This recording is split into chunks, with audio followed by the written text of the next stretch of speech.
Welcome back friends to our new video on time and work. तो time and work का part one हम लोगों ने देखा है और प्रीवियस वीडियो में पार्ट टू का भी फर्स्ट पार्ट हमने देखा है।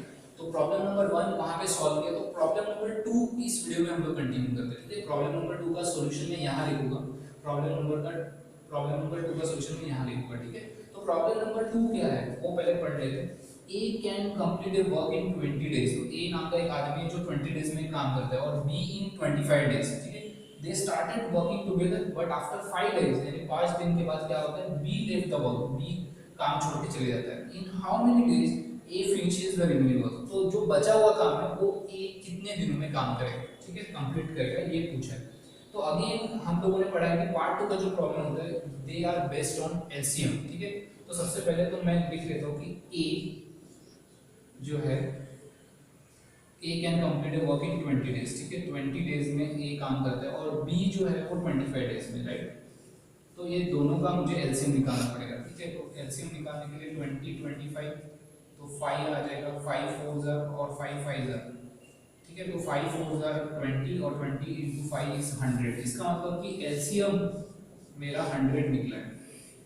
और आपको पता है प्रीवियस वीडियो में मैंने बताया कि LCM denotes what, total units of work done, total units of work done. ठीक है, तो 100 यूनिट का टोटल काम करना पड़ता है। ठीक है, तो 20 डेज में 100 यूनिट का काम करता है ए। इसका मतलब इसका वन डे इफिशियंसी अगर मुझे निकालना है तो हो जाएगा 20 divide by 100 is equal to कितना होगा, 5। इसका मतलब कि ए जो है 5 यूनिट्स का काम करता है, इसका वन डे इफिशियंसी निकल गई 5। ठीक है, तो 5 यूनिट्स का काम करता है एक दिन में। वैसे बी जो है वो 25 डेज में काम करता है और 100 यूनिट्स का काम करता है। इसका मतलब बी की वन डे इफिशियंसी क्या होगी, 100 divide by 25। So 100 divide by 25 is 4 units, right. तो 4 यूनिट्स का काम एक दिन में करता है बी।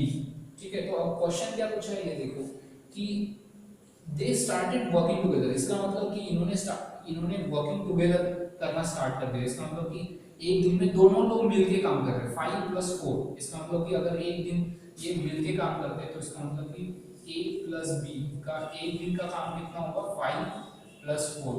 ए 5 यूनिट का करता है और बी 4 यूनिट्स का काम करता है एक दिन में। तो क्या बोल रहा है कि they started the working together but after 5 days. इसका मतलब कि 5 दिनों तक इन्होंने काम किया और एक दिन में कितना काम करते हैं, 9 यूनिट्स का काम करते हैं।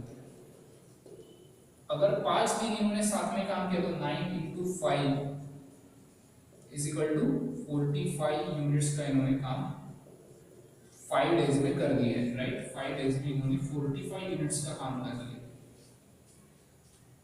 तो क्या पूछा है, they started working together but after 5 days, 5 दिन में 45 मिनट्स का काम कर, बी लेफ्ट द वर्क यानी बी जो है वो छोड़ के चले जाता है। तो in how many days A finishes the remaining work. तो रिमेनिंग वर्क कितना बचा है पहले वो निकालना पड़ेगा आपको। रिमेनिंग वर्क कितना बचा है, फिनिश्ड वर्क है 5 डेज में 45 मिनट्स का और total units of work done है 100।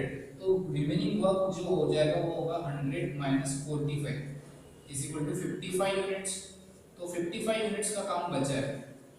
तो ए कितने दिनों में उसको फिनिश करेगा, ए जो है वो एक दिन में 5 यूनिट्स का काम करता है और उसको 55 यूनिट्स का काम करना है, तो कितने दिनों में करेगा।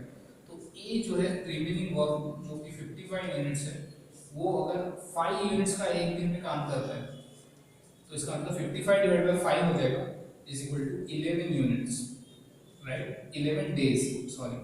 तो 11 डेज में ए जो है रिमेनिंग वर्क जो है वो कंप्लीट कर लेगा। ए जो है 11 डेज में रिमेनिंग वर्क जो है वो कंप्लीट कर लेगा। ठीक है, तो ये था सेकेंड पार्ट और सेकेंड पार्ट का last problem. So I hope कि आपने समझ लिया होगा। So thank you so much and have a nice day. Please subscribe to our channel और कुछ भी अगर कमेंट्स होगा तो आप नीचे लिख के दे सकते हैं।